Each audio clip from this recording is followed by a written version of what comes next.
So welcome back again in this channel. Here is Shubham Rathi in front of you all.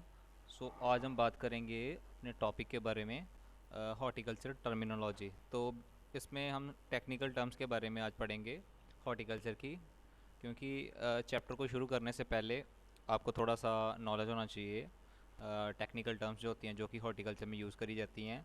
और मैं कोशिश करूँगा वो वाली टर्म्स आपको एक्सप्लेन करने की जो आपके बार बार इस हॉर्टिकल्चर के सब्जेक्ट में आएंगी। ठीक है जी। तो फर्स्ट ऑफ ऑल हम अपनी फर्स्ट टर्मिनोलॉजी, फर्स्ट जो बार बार यूज़ होने वाला वर्ड है उसके ऊपर थोड़ा सा देखेंगे कि कौन सा वर्ड है वो है सीड बेड। ठीक है जी। तो सीड बेड की अगर डेफिनेशन देखें तो इस पर लिखा हुआ है an area of raw soil that is usually planted with flowers और vegetables also known as flower beds. तो स्पेसिफिक जगह कोई भी फील्ड में जो कि रेज्ड होती है, ठीक है, ज़मीन से थोड़ी सी ऊपर उठी हुई होती है, उसका जो रेज्ड पार्ट है वो क्यों बनाते हैं हम, उसका भी एक कारण है, वो मैं आपको बाद में बताऊंगा। सबसे पहले हम इसकी डेफिनेशन देख लें। N area of raw soil that is usually planted with flowers और वेजिटेबल्स। तो ये वाला जो आपका एरिया है इसमें आप वेजिटेबल या फिर आपके जो फ्लावर्स के सीड बेड्स सीड्स होते हैं वो ग्रो करवाते हो। ठीक है। तो जब ये वो सीडलिंग तैयार होती है ये स्पेसिफिक एरिया में, तो यही जो एरिया स्पेसिफिक है इसको हम क्या बोलते हैं, सीड बेड बोलते हैं या फ्लावर बेड भी बोलते हैं। ठीक है जी। तो सेकंड आपकी डेफिनेशन है ब्लाइट। ठीक है जी। तो ब्लाइट भी बार बार जो है वो यूज़ होने वाला वर्ड है। ब्लाइट का मेनली क्या मीनिंग होता है, ए फास्ट स्प्रेडिंग फंगल और bacterial disease which causes dead patches on stems और leaves and can kill the whole plant. So आपने कभी देखा होगा कि पोटैटो के ऊपर कभी कभी ये आपके ब्लैक पैचेस जो हैं वो दिखने शुरू हो जाते हैं। ठीक है, जैसा कि आप स्क्रीन पर देख रहे हो। तो ये किस कारण से होते हैं, ये एक फंगल डिजीज़ होती है। ठीक है, फंगल या बैक्टीरियल डिजीज़ होती है। इसी की वजह से जो आपका जो पोटैटोज़ होते हैं उसमें जो ब्लैक पैचेस दिखना शुरू हो जाते हैं। और ये क्या करता है कि पूरे पोटैटो को ख़राब कर देता है। ठीक है, उसका एडिबल पार्ट होता है, जो खाने वाला पार्ट होता है, उसको ख़राब कर देता है। तो इससे ये जो फंगल डिजीज़ है इसको थोड़ा सा एक सावधानी बरतने की ज़रूरत पड़ती है यहाँ पर, कि फंगल डिजीज़ जो होती है वो फैलती बहुत जल्दी है। ठीक है, अगर वो कहीं पर भी लगी हुई है तो वो एक एक पोटैटो को दूसरे पोटैटो से कर देगी, स्प्रेड हो जाएगी, या फिर एक प्लांट से दूसरे प्लांट को स्प्रेड हो जाएगी। ठीक है, तो ये एक इसका बहुत ही बड़ा नुकसान होता है फंगल डिजीज़ का। तो यहाँ पर जैसे लिखा भी हुआ कि leaves and can kill the whole plant, सारे प्लांट को ये ख़त्म कर सकती हैं। और ये सिर्फ पोटैटो के ऊपर नहीं होती, ये स्टेम पर भी हो सकती है और लीव्स पर भी हो सकती है। ठीक है, पोटैटो के लीव्स पर भी हो सकती है और स्टेम पर भी हो सकती है। नेक्स्ट का आपका एनुअल क्रॉप्स। ठीक है, एनुअल क्रॉप्स क्या होती हैं कि जो किसी एक पर्टिकुलर सीजन में a plant that germinates grows flowers produce seeds and dies in course of a single growing season. जो एक एक साल या फिर एक सीज़न में पूरी तरह से जर्मिनेट भी हो जाती हैं, ग्रो भी उसमें से करती हैं, और उसी सीज़न में फ्लावर भी देती हैं और प्रोड्यूस सीड, और उसके बाद वो ख़त्म हो जाती हैं अपने आप ही। ठीक है, तो इन क्रॉप्स को क्या बोलते हैं, हम एनुअल क्रॉप्स बोलते हैं। ठीक है। और नेक्स्ट है आपकी कैंकर।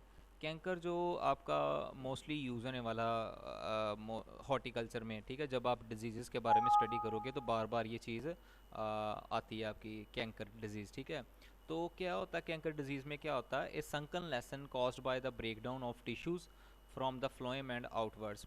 तो क्या होता है कि आपको पता है प्लांट के अंदर टिश्यूज़ होते हैं। ठीक है, प्लांट के अंदर टिश्यूज़ होते हैं दो प्रकार के बेसिकली मैं बताऊंगा आपको, एक जाइलम और फ्लोएम। जाइलम में क्या जाता है, पानी जाता है, और फ्लोएम में क्या जाते हैं, न्यूट्रेंट जाते हैं, न्यूट्रेंट ट्रांसपोर्ट होते हैं। ठीक है, पूरे पूरे प्लांट को। तो क्या होता है कि कहता है कि ये संकन लेसन, ठीक है, धसे हुए कुछ थोड़े से धसे हुए लेसन, लेसन का मतलब होता है इंजरी। ठीक है, कोई जख्म, ठीक है, जख्म, धसे हुए जख्म हो जाते हैं by the break down of tissue.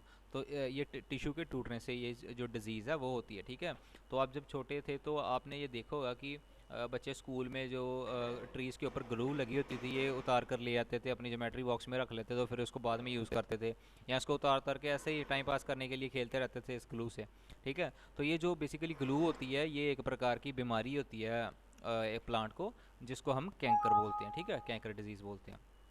और नेक्स्ट हम बात करें तो आपकी वो जो नेक्स्ट स्लाइड है वो है डैम्पिंग ऑफ। ठीक है, डैम्पिंग ऑफ भी एक प्रकार की बीमारी है जो छोटे पौधों में होती है। ठीक है, जो ग्रोइंग प्लांट्स जो चल रहे होते हैं, डेवलपिंग स्टेज में होते हैं, जो छोटे छोटे पौधे, जैसा कि आप पिक्चर में देख सकते हो।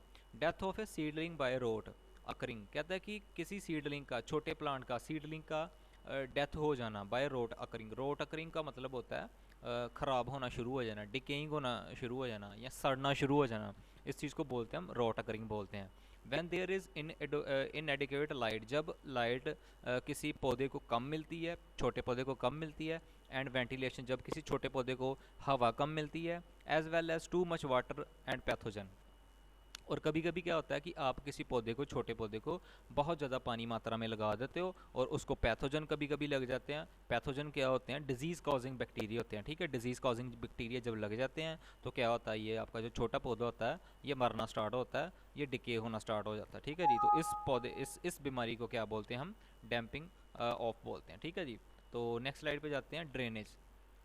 ड्रेनेज का मतलब बिल्कुल सिंपल सा है, the movement of water through the soil. क्या कहते हैं कि जो वाटर होता है वो सॉइल के बीच में से जब गुजर जाता है, थ्रू जो सॉइल के थ्रू निकल जाता है, ठीक है, उस चीज़ को क्या बोलते हैं? ड्रेनेज बोलते हैं। ठीक है, आपके किसी खेत में से पानी का बाहर को निकास होना, बाहर को निकल जाना, उस चीज़ को हम बोलते हैं ड्रेनेज बोलते हैं।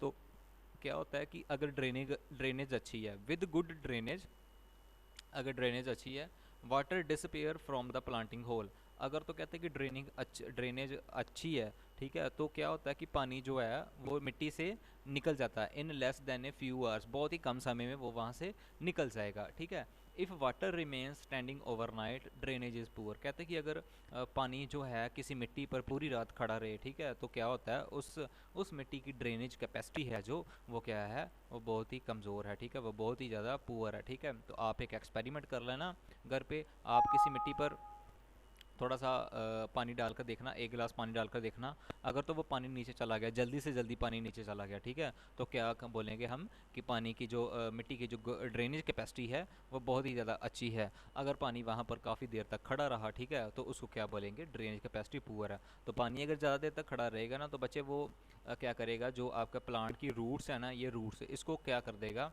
सड़ना स्टार्ट कर देगा। ठीक है, प्लांट्स की रूट्स सड़ना स्टार्ट हो जाएंगी, तो क्या होगा, पौधा आपका पूरा का पूरा मर जाएगा।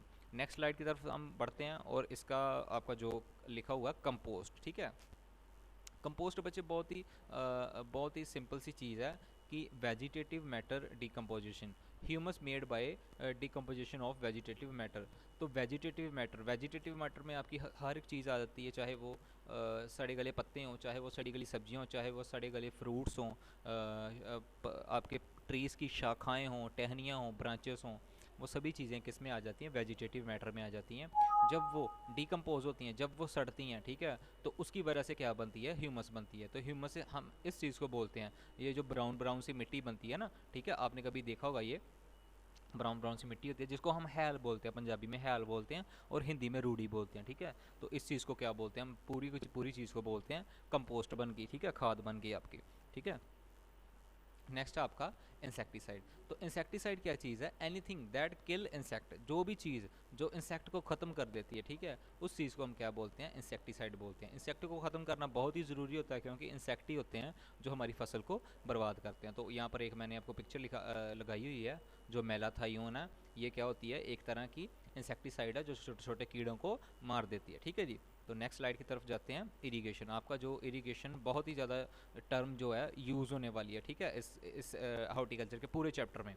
इरिगेशन का मतलब होता है बच्चे पानी लगाना, खेत को पानी लगाना, सिंपल वर्ड्स में, या सिंचाई करना, खेत की सिंचाई करना या खेत को पानी लगाना। ठीक है, इसकी डेफिनेशन है application of water neutral natural और आर्टिफिशियल। ठीक है, पानी लगाना किससे? नेचुरल क्या होगा? बारिश, रेनफॉल होगी। ठीक है, तो कभी कभी क्या होता है कि पौधों को हम पानी भी नहीं लगाते और पौधे बढ़ते जाते हैं। ठीक है, वो किसकी वजह से होता है? जब बारिश हो जाती है तो पौधों को ऑटोमेटिकली पानी मिल जाता है।